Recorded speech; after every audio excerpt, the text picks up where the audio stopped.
Bismillahirrahmanirrahim. Assalamu alaikum. My dear students of grade 7, how are you all? I am Sir Shahzeb from the Educator Society Campus, Shahdadpur.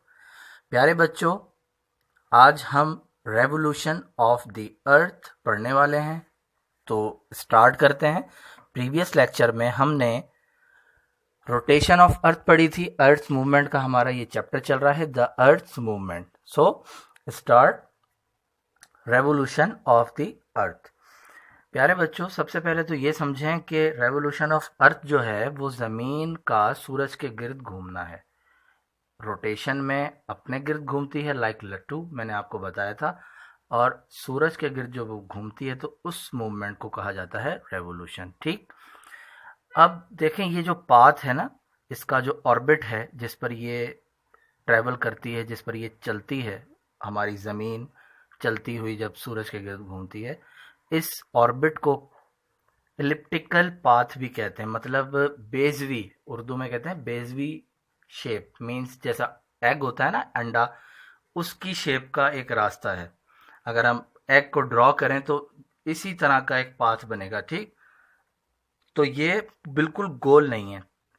और इस orbit, इस तरह के इस orbit के होने की वजह से ही जो है वेदर्स और चेंजेस जो वेदर्स में आते हैं, सीजन्स चेंज होते हैं, वो इसी पाथ की वजह से होते हैं. ठीक, ज़मीन जो है हमारी 29.8 किलोमीटर पर सेकंड की रफ्तार से सूरज के गिर्द घूम रही है. 29.8 किलोमीटर पर सेकंड.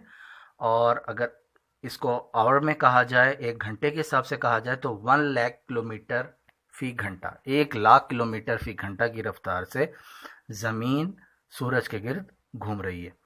हमारे जहन में ये सवाल आता है कि हम जब ज़मीन घूम रही है तो हम लोग इसमें से गिरते क्यों नहीं हैं, या कोई चीज़ इसमें से गिर क्यों नहीं जाती. इस तरह के क्वेश्चंस आते हैं ना.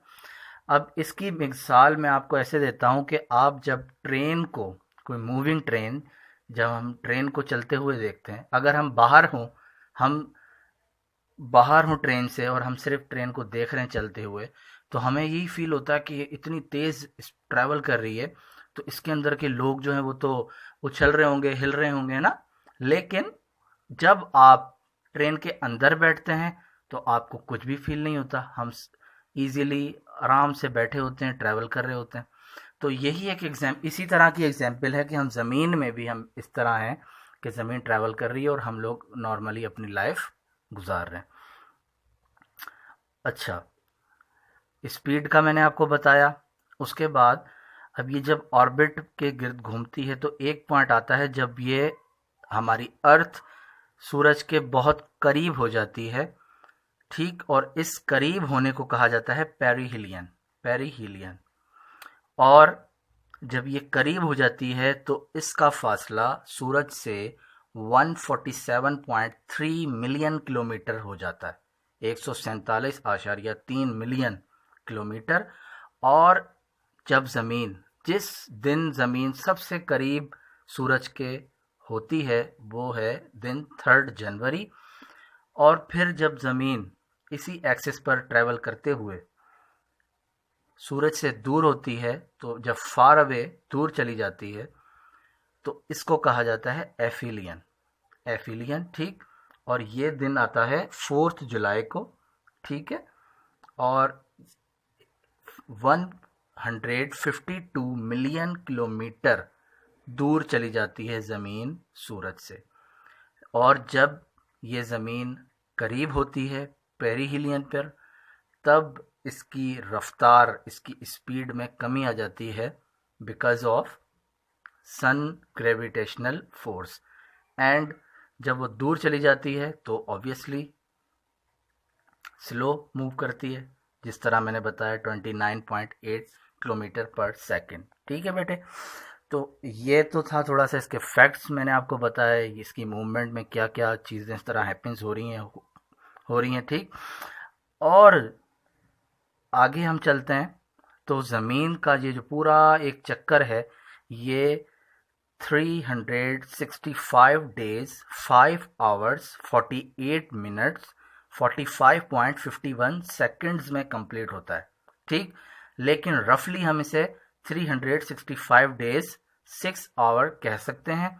और ये जो 6 घंटे हैं, फिर ये लीप ईयर आप लोगों को सब पता ही है कि हर 4 साल बाद लीप ईयर आ जाता है, 6 घंटे प्लस होते जाते हैं। और फिर वो हम डे ऐड कर देते हैं फरवरी में, 29 फेब, ठीक। तो लीप ईयर और अर्थ मूवमेंट को जो है ये अपनी पूरे साल हर वक्त ये अपनी रफ्तार पे, इसी रफ्तार पे रहती है जो मैंने स्पीड आपको इसकी बताई, ठीक है प्यारे बच्चों। अब आप लोगों ने इसको थोड़ा सा इसको अच्छे से रीड भी कीजिएगा, रेवोल्यूशन ऑफ द अर्थ, सिर्फ इस टॉपिक को, ठीक। जो फैक्ट्स मैंने बताए हैं आप लोग मेरे लेक्चर को 1-2 बार सुनिएगा तो आपको याद हो जाएंगे। होमवर्क आप लोगों को मैं देता चलूं कि होमवर्क आपका ये है कि आप लोगों ने आपके पेज नंबर 11 पर एक क्वेश्चन तो पहले ही दिया हुआ है, after how many years does a leap year occur, ठीक।